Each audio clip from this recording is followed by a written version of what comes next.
to another long overdue project update. This one's for the month of December and technically November.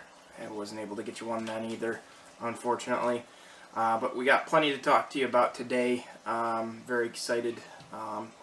There's 3 different shows that I went to throughout the months of November and December, so there's a lot of new acquisitions, and I mean a lot. Couple finished projects, some works in progress, so yeah, let's get right into it.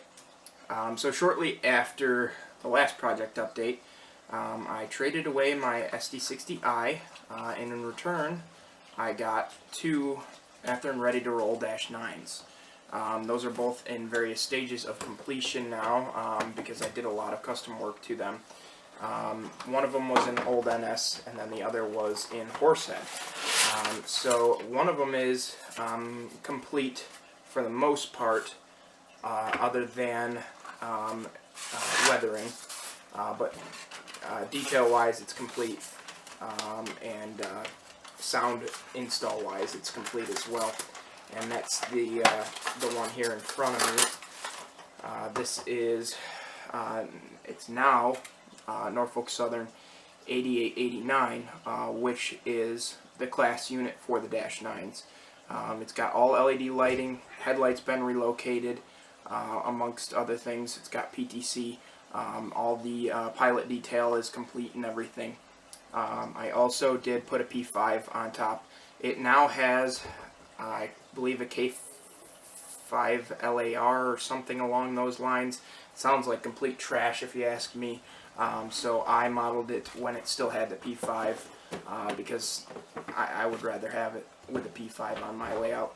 I do also have one other -9 that I picked up in that trade. Like I said, that's an old NS, and that's this one here. So this one I've renumbered to 9222. It's still not quite complete, in that I'm still waiting to get a decoder for this. I think I'm going to end up liquidating some other rolling stock just to fund that, so that I can get this thing done. But it's also got all the same detail. The unique thing about 9222 is that it's actually got an S3L, I believe is the type of horn. It's not an RS3L, it's like an earlier version of the RS3L, which is very unique, especially on a -9. So I just, because it's so unique, I decided that I wanted to model that particular locomotive. So I've got it renumbered. All the details are on, all the decals are on. I'm just simply waiting for the money to get a decoder into it, and then it'll be done. So there's one other locomotive acquisition that I have acquired in the last 2 months, and that's this Canadian Pacific ES44AC. So this thing I bought to run with my CEFX AC44, so that I would have a kind of a prototypical pair. Ultimately, my goal is to have a trio of each road, each foreign power. So this gets me to 2 out of 3. So hopefully, at some point, I'll be able to get that 3rd one. This thing came equipped with the factory tsunami sound, and I gotta say, it kind of sounds like trash. So eventually this thing's gonna get replaced with probably with ESU, just so that it sounds its best. So that's it for rolling stock acquisitions. I did also pick up a whole bunch of rolling stock. The first show that I went to was the show in Batavia, New York, and I got so many unbelievable deals there that I just couldn't pass up. So the first thing I found was this Chicago and Northwestern boxcar. I noticed one of these on a CSX manifest a few months ago, and when I saw the scheme, I decided right then and there that I really wanted to have that particular car on the layout. I looked at them on eBay, because it's an old run Walthers, and some guy had them for like $50, and I was just not willing to pay that price. So when I saw that price, I wasn't going to pay it online, but I stumbled across this at a show for, I think, 12. which is an unbelievable price, so I had to pick that up. The same guy also had this Intermountain Government of Canada covered hopper. Very beautiful, has the etched metal walkways and everything, lots of detail. He had that for $20, which is not quite as good of a deal, but still very, very good. And then the next deal I came across at another table was this Athearn Genesis run. So it still has the roller bearing caps, it's the old run. Railbox 60-foot Gunderson. The guy had that for $24, so I couldn't not pick it up. So I definitely had to pick that up. And then the final thing I picked up at that show was also an unbelievable deal. Is these Athearn Ready to Roll 53-foot spine 3-packs. I got this. So these retail, the particular dealer had them at a sale price of $89.99 plus an additional percentage off. It ended up being that I got these for $55. I wasn't really actively looking for spine cars because I knew they were so hard to find. But when I saw those at that price, I couldn't just not pick them up. So I ended up getting that at that show as well. And then the next show after that was the Buffalo, the show at the Hamburg Fairgrounds. Wasn't really nearly as good at deals there. I only ended up picking up one car, and I decided to keep building on my intermodal fleet, so I got this TTX 53-foot well.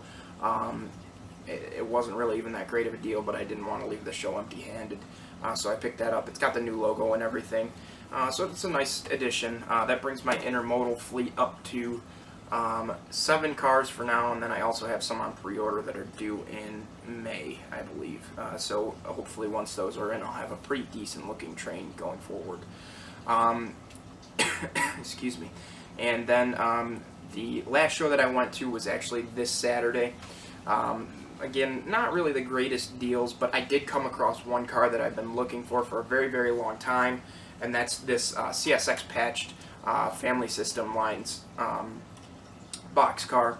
I have a friend who's got, I believe it's either the same exact car or a very similar car in scheme.